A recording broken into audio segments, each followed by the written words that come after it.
So I was watching the movie Heat last night.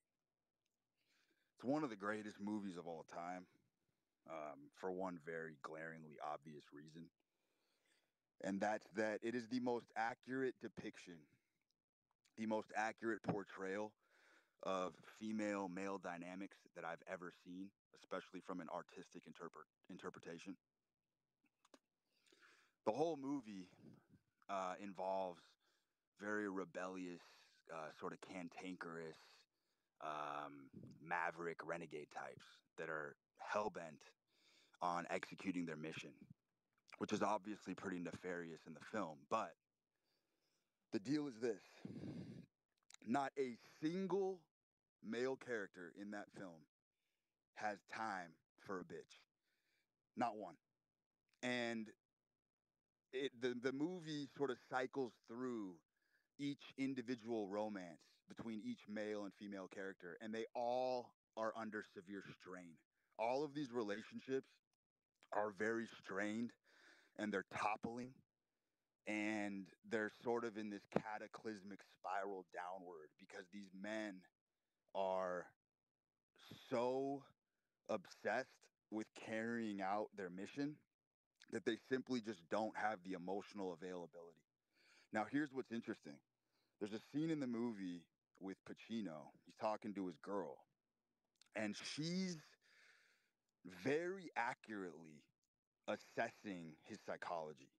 And she's breaking things down and she's telling him how he's a ghost and essentially there's no affection, there's no love really in the relationship. They just live together. He comes home, the guy is a fucking workaholic. He's a fucking lunatic. All he cares about is catching the perpetrators of this very gory, bloody, macabre bank robbery. And the guy just can't sleep. He's just toiled. He's just in constant turmoil over trying to catch these guys. And it's obviously destroying his relationship with this woman. But here's what's interesting.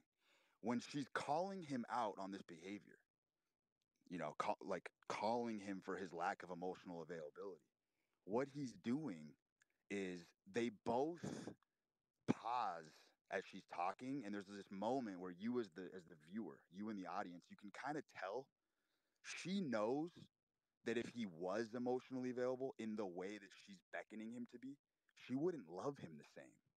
He knows this, she knows this, and it's one of the most interesting quagmires of life in general is that there's not really a clear resolution to this in relationships, especially with very high powered, high caliber specimens of men who are, like I said, devoted and willing to die to execute their mission. There's always this sort of tension and hostility at home with the woman. There's just simply no way to avoid it, and I do believe that's where the term hopeless romantic gets coined from, is because the hopelessness comes from the lack of resolution.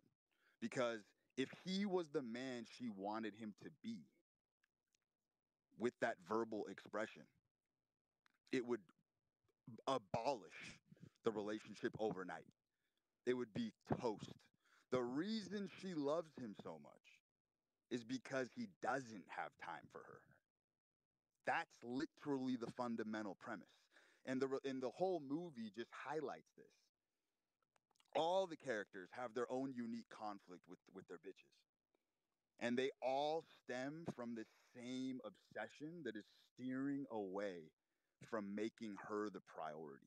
And all these women in the movie, that's all they're requesting. They're constantly in this cycle of requesting to be the star of the show. They want to be the spotlight. But subconsciously, they don't really want that because they know deep down that's what would make them lose the love. And so, my point in telling you this is that if you are striving for greatness or anything extraordinary in this life, you have to be a juggler. It's a juggling act. Things are going to be collapsing on your shoulders on a daily basis. And you have to answer the call, which means you have to double down and focus on the mission. And what's ironic about this is that when you are so consumed with the mission and your obsession, there's a level of jadedness and detachment that comes from this that makes you not really to be able to experience the full scope of a female's love, which is interesting because it's only in absence of needing the full scope of a woman's love that you get her full love. So you'll be bathed in it. Like a woman will literally ruin her life and ruin herself to be loyal to a man in this condition, but the man himself will struggle greatly to be receptive to it. He'll struggle to be receptive to those feelings and emotions because he's somewhat numb. It goes back to the old adage: when you don't need it, you get it all. It's true with women, it's true with money, it's true with everything. The minute you don't need it, that's when it all comes your way. So these men are putting themselves in positions where they don't need the female affection, but it's coming in spades. It's coming in droves because they are that type of man. Now, this cannot be manufactured. This cannot be manufactured. And I have a suspicion that the red pill and the whole PUA manosphere ethos in general, what it's trying to do is it's trying to replicate and mimic this process, but it's a pastiche. It's a Potemkin village. It's not the real McCoy. It's a simulacrum. You know what I mean? It's Main Street on Disneyland. It's just a paper mache fake sort of substitute for the real thing. Because you don't need game and you don't need any tactics if you're just simply a man who's willing to put himself in that spot. Which, as I just said, and I really want to reemphasize this because the hostility and the tension is really palpable. It's really palpable. It's very powerful, but it does keep people together. It does keep people together. I don't know if you guys remember, I had an old tweet that I found to be very fascinating because I know for a fact it's true. I said something to the effect of uh, people that love each other usually are apart, and people that can't stand each other stay together. A lot of people that went over their head. But what I was saying was is that people, like most people, the true love of their lives, they're separated right now. They're separated right now. There are women all over the world that are pining. They're pining after a man who they no longer have possession over. And they're with a placater. They're basically with like a placeholder. But they would leave the current man they're with to go back to that guy in fucking 2 seconds if they could. Because love is so powerful that it actually does tear people apart. And most people that are together long term, most, not all, but most, sort of dislike each other. And they're there because they're just tolerating one another. They're just simply kind of in a holding pattern of submission where they're just kind of tolerating each other's imperfections. They're not really pushing each other to the next level. They're not really building anything together. They're just sort of kind of coasting because life does feel more comfortable when you have your back against somebody else's back and it feels like you versus the world. That's most relationships. But the intense, fiery, passionate ones, um, they tear people apart. And that's it's one of the great questions, it's one of the great philosophical questions that has racked the brain of every great psychologist, every homegrown thinker, every brain trust. Nobody's been able to figure this one out because it's just ingrained, it's hard coded into the human experience.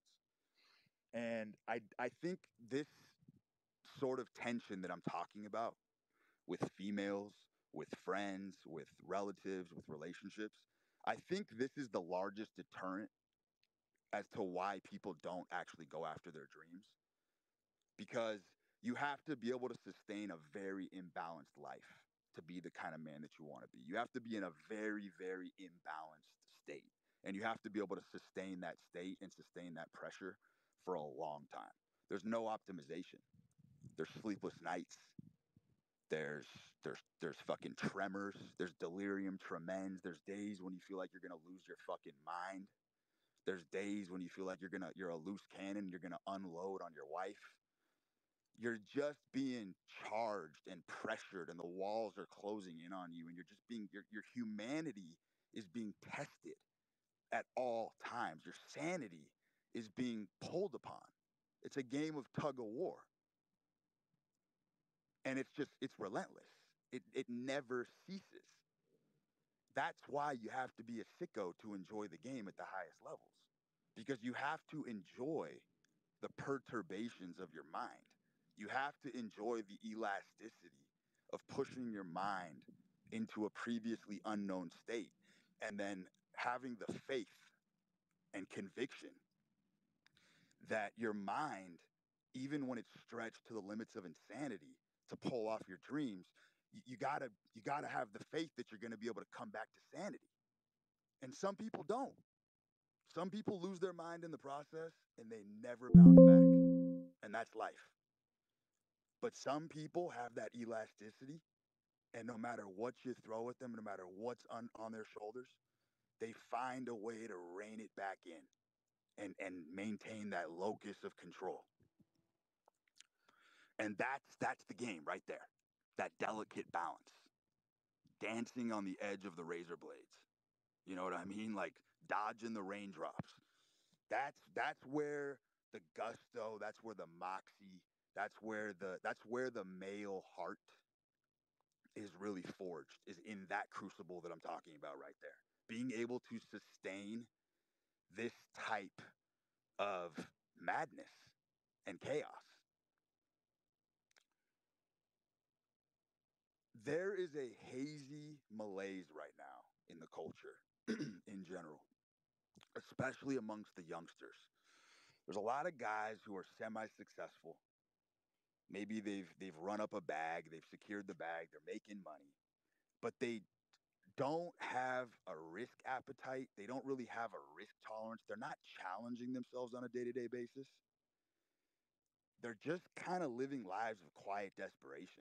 Even though they got money in the bank, they don't ever have to worry about paying their bills, but they're just kind of sitting at home in this languid, sort of just kind of half baked stupor. They're in a torpor and they don't know how to get out. And I venture to say that a lot of these guys are cleaving to the internet, looking up to figures, maybe even looking up to guys like me, because as a couch surfer, as a couch lounger, I do believe that, like, even my content exclusively, like a lot of my content, it's very clear that I'm a hunter. My whole mentality, my whole mantra is living for the thrill of the hunt. And it's sort of a revival of that ancestral, primordial um, ethos that I think that all men desire. And I think there's so many guys out there right now, youngsters, that are dying to put it all on the line for something greater than themselves, but they're just so scared. They just don't know how to do it. And they're just sort of killing themselves spiritually by not taking on these emboldening challenges. And I think it's extremely fucking fascinating to me, man. Like on my last spaces, there was a guy talking to me, and I told him straight up. I was like, listen, I was like, if you want to learn and you want to put your balls on the fucking line, I was like, DM me right now. DM me right now. I will make you put skin in the game. You're gonna fucking throw some crypto bags into my sports books, and we're gonna fire together. And I will teach you. I will show you the way. I will let you use my infrastructure. I will let you fly under my wings, under my tutelage of a business that I built with my blood, sweat, and tears for 15 years. You can come along with me. If you want to put skin in the game, I said DM me right now. You know how many DMs I got? Like 50? You know how many motherfuckers actually responded You know how many motherfuckers are actually about it? When you actually give them the opportunity that they've been begging for their whole life? Two. Two motherfuckers answered my DM and deployed capital with me that night, and they're firing with me right now in my business. And I'm showing them the ropes, and we're going through it, and they're gonna fucking learn the business, and they're gonna do it the hard way. I'm gonna put some fucking hair on their chest. All the other motherfuckers, larpers, larpers, and that's the problem. Most of you guys are just fucking larping. You claim you want to be an entrepreneur. You claim that you don't like your situation. Oh, brute, how can I improve my situation? Here's how you can fucking improve it. Go put some fucking skin in the game right now. Crickets. Crickets. It is pathetic. It's an abomination because most people just aren't about it. And that's life. That's life. Most people just want to waste your time. Tire kickers. Tire kickers. I don't know how you guys sleep at night being a fucking tire kicker. Just wasting time, moseying around, sticking your nose in this opportunity, this opportunity, this opportunity, jumping around. Zero fucking devotion or commitment to one thing. Unwilling to dive in and learn the fucking hard way. Which is the only way to learn, by the way. The hard way. So the internet has just been absolutely illuminating from my perspective because it's just filled with motherfuckers who are just wasting your fucking time. These guys don't want to fucking change. They just want to DM me and get the dopamine rush of me responding, asking for their phone number, and then they just disappear. And it's crazy because when you're at this level of social media, like the level that I'm at, you begin to understand what it's like to be a hot chick. It's very fucking interesting. Like I know what it's like to be a hot chick because like these dudes are looking up to me like I'm their father in many ways, and I'm not. That was never the intention. But it blows my mind how butthurt they become when I don't capitulate to their questions or they want to do small talk and I won't engage in small talk. It's fucking fascinating. I had a dude the other day discharging rapid fire questions to me. I didn't respond. The next day I went back to the DM because I was actually going to give him a response and he blocked me. This motherfucker blocked me because I didn't respond to him in his time preference. It's unbelievable. And so my point is, fellas, is that at some point, like you're either gonna ante up at the big boy table or you're not. You know what I mean? Like there's not an infinite amount of time or opportunities that are gonna come your way in this life. And if you're just a tire kicker and you're just walking around and you want this bravado and you want to pretend like you're super fucking serious and you want to make these changes in your life, but you're unwilling to be the Al Pacino in Heat, or you're unwilling to just be any of these characters. You're unwilling to take it to the highest fucking level and lay it all on the line, then you're going to come upon very, very, very dark times. Very, very dark times. And it's coming. It's coming. I called this last year on my feed, and I'm telling you guys, in the next year, people are really going to feel it.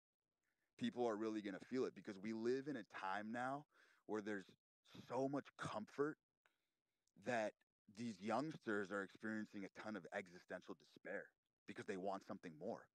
Like, you guys want to be carted off to battle. I know you do. I know you're praying that there's a fucking war or some fucking dreadful event happens so that you can have a call to arms and you can get off your fucking ass and transform. So you can go through that transmogrification, the transformative experience. That's what everybody's begging for right now, especially the dudes, because there's nothing out there. It's empty. We live in a fucking vapid culture right now where the call to adventure and the call to arms has been squashed. It's been extinguished.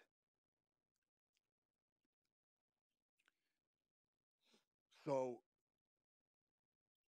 we're fucking men. Like, we are hardwired for war. And any dumbass who does not understand that because we do live in a civil society, the closest cousin to war, believe it or not, is business, is capitalism. 100%. Business is fucking war. If you are playing business at the highest levels, it it is 100% the closest cousin and simulation to war. The blood pressure, the temperature, the fucking vascularity in your veins, your blood's boiling. You know what I mean? The mental warfare, the psychological fucking strategy. It's all there. It's all there. That's why business and capitalism is the greatest game ever invented. Because it's war for civilized animals. That's what it is. That's what it is. But most of you guys are checking out of the fucking game. You're not playing. Capitalism is the greatest game that was ever invented, and you guys aren't even fucking playing. That's why I'm such a devil's advocate for Tantra and fucking meditation and New Age wisdom, because those are ways of checking out of the game. Minimalism. I'm just going to go get a backpack and live in a fucking tree for 2 years. No, no, no, motherfucker. What you're doing is you're subverting the fact that you are not good at capitalism. You have a duty as a man to prove that you can do commerce and you can do business. That's just a fact, because if you can't do that, you're going to be dependent upon somebody who does. If you are a man who cannot pull your weight financially, you will be dependent upon someone who does. Whether that's the government, whether that's welfare, I don't fucking know. But you will be dependent upon somebody who is good at capitalism and who does play the game. And guys, the game is fucking cruel and the game is fucking harsh. And that's how it's supposed to be, because it's a competitive environment. This is why men are ushered to greatness, because they're playing this game, and this game will sharpen your weapons. It'll sharpen your blades, but you have to put something at stake. Whether that's your money, sanity, spirit, or all of it fucking combined, at some point you come to the conclusion as a man that your life is so bad right now. What the fuck do you have to lose by going all in? What happens if you lose? Oh, you just go get the job back that you fucking hate? Big fucking deal. Oh, you go get fucking $2 ground beef and take a shower at the beach? Go get a fucking blow up mattress in a little fucking office? Who gives a fuck? It's 2023. You can fucking roll the dice on any opportunity. Anything that you want, you can have. It's all for the taking. It's all up for grabs. It's the year of the everyman. 2023 is the year of the everyman.